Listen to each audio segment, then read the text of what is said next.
dari kelompok 5 akan membahas materi tentang perencanaan training dan development dalam perusahaan.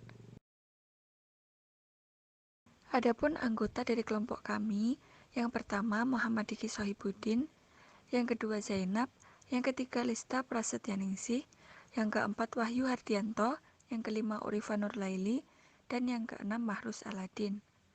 Langsung saja untuk pembahasan materi berikut ini.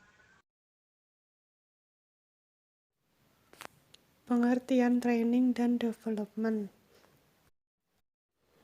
Pelatihan atau training merupakan proses pembelajaran yang melibatkan perolehan keahlian, konsep, peraturan, atau sikap untuk meningkatkan kinerja seseorang.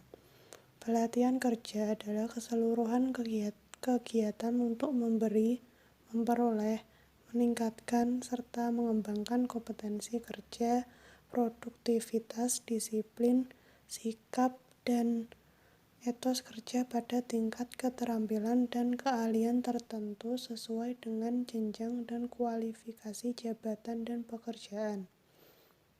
Pengembangan atau development diartikan sebagai penyiapan individu untuk memikul tanggung jawab yang berbeda atau yang lebih tinggi dalam perusahaan, organisasi, lembaga, atau instansi pendidikan. Tujuan pelatihan dan pengembangan. Yang pertama, memperbaiki kinerja karyawan-karyawannya yang bekerja secara tidak memuaskan karena kekurangan keterampilan. Yang kedua, memutakhirkan keahlian para karyawan sejalan dengan kemajuan teknologi. Yang ketiga, mengurangi waktu pembelajaran bagi karyawan baru agar kompeten dalam pekerjaan. Yang keempat, membantu memecahkan masalah operasional. Yang kelima, mempersiapkan karyawan untuk promosi. Satu cara untuk menarik, menahan, dan memotivasi karyawan adalah melalui program pengembangan karir yang sistematis. Yang keenam, mengorientasikan karyawan terhadap organisasi. Dan yang ketujuh, memenuhi kebutuhan pertumbuhan pribadi. Teknik-teknik pelatihan dan pengembangan.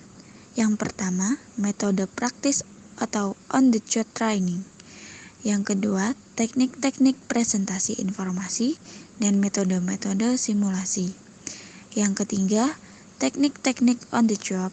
Yang keempat, teknik-teknik off the job. Selanjutnya, langkah-langkah pendahuluan dalam persiapan. Terdapat 3 langkah-langkah. Yang pertama, fase perencanaan. Fase ini dimulai dengan menentukan tujuan pelatihan yang sangat penting.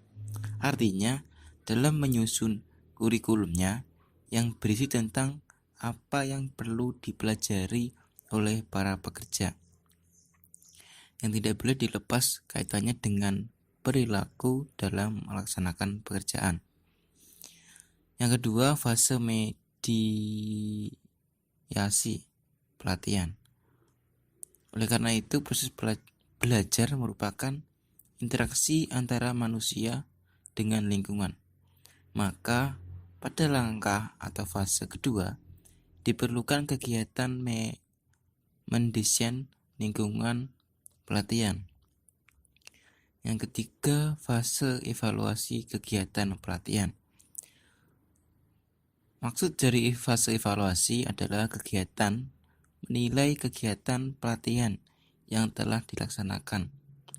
Fase ini bukanlah evaluasi prestasi peserta pelatihan.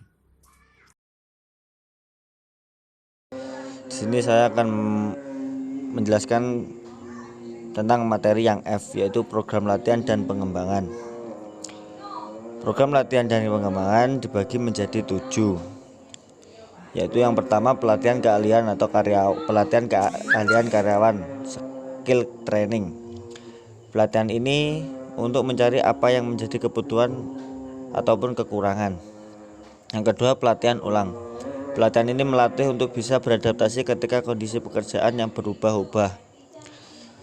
Yang ketiga, cross functional training, yaitu melatih para karyawan perusahaan agar bisa melakukan aktivitas kerja di di dalam bidang yang lainnya selain pekerjaan utamanya. Yang keempat, pelatihan bahasa. Yang kelima, pelatihan tim, melatih untuk saling bekerja sama antara tim. Yang keenam, melatih aktivitas perusahaan, yaitu program pelatihan dan pengembangan yang bisa memberikan peluang agar sumber daya manusia perusahaan bisa mengeluarkan sebuah gagasan berdasarkan nilai rasional. Yang ketujuh, pelatihan mengenai teknologi yang berhubungan dengan perusahaan. Manfaat pelatihan. Manfaat pelatihan ada 3. Yang pertama, bisa menemukan potensi para karyawan dalam perusahaan. Yang kedua, lebih memahami tren terbaru. Yang ketiga, mampu meningkatkan produktivitas karyawan dan perusahaan. Sekian penjelasan dari kami. Kurang lebihnya kami mohon maaf. Terima kasih. Wassalamualaikum warahmatullahi wabarakatuh.